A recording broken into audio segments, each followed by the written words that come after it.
জুবিন গাৰ্গক হত্যা কৰা হৈছিল মুখ্যমন্ত্ৰী ইতিমধ্যে প্ৰকাশ কৰিছে জুবিন গাৰ্গক হত্যা কৰা হৈছিল ছিংগাপুৰত জুবিন গাৰ্গক হত্যা কৰা হৈছিল মুখ্যমন্ত্ৰী প্ৰকাশ কৰিছে হু কিল জুবিন যি অসমবাসীয়ে যি প্ৰশ্নৰ উত্তৰ বিচাৰি আছে হু কিল জুবিন জুবিনক কোনে হত্যা কৰিছিল তাৰ উত্তৰ এতিয়া ওলাইছে জুবিন গাৰ্গক হত্যা কৰা হৈছিল আৰু ধনৰ বাবে হত্যা কৰা হৈছিল জুবিন গাৰ্গক মুখ্যমন্ত্ৰী প্ৰকাশ কৰিছে এই তথ্য ধনৰ বাবে জুবিন গাৰ্গক হত্যা কৰা হৈছিল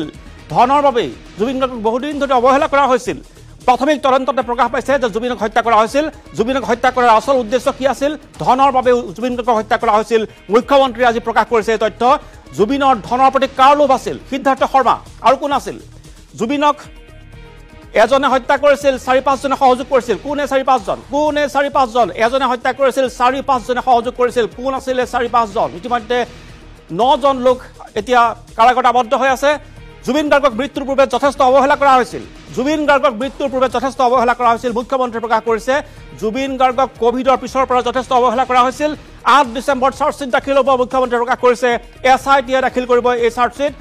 স্পেচিয়েল ইনভেষ্টিগেশ্যন টিম অসম আৰক্ষীৰ চিআইডিৰ দ্বাৰা যি এছআইটি গঠন হৈছে স্পেচিয়েল ইনভেষ্টিগেশ্যন টিম ৮ ডিচেম্বৰত এই চাৰ্জশ্বিট দাখিল হ'ব চাৰ্জশ্বিটত বহু কথা গম পাব অসমৰ মানুহে মুখ্যমন্ত্ৰীয়ে কৈছে লগতে মনত দুখ পাব হয় জুবিন গাৰ্গক অৱহেলা কৰা হৈছিল জুবিন গাৰ্গক হত্যা কৰা হৈছিল অসমৰ মানুহে ইয়াত দুখ নাপাব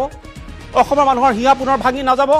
যি জুবিনক আমি হেৰুৱালো যি হেৰুৱাৰ দুখ আজিও আমি বুকুত লৈ ফুৰিবলগীয়া হৈছে সেই জুবিন গাৰ্গক কোনে হত্যা কৰিলে কোনে অৱহেলা কৰিলে সেই যি এছআইটিৰ যি ৰিপৰ্ট আহিব যি চাৰ্জশ্বিট প্ৰকাশ কৰা হ'ব এই চাৰ্জশ্বিটত অসমৰ মানুহে দুখ পাব পুনৰবাৰ অসমৰ মানুহে দুখ পাব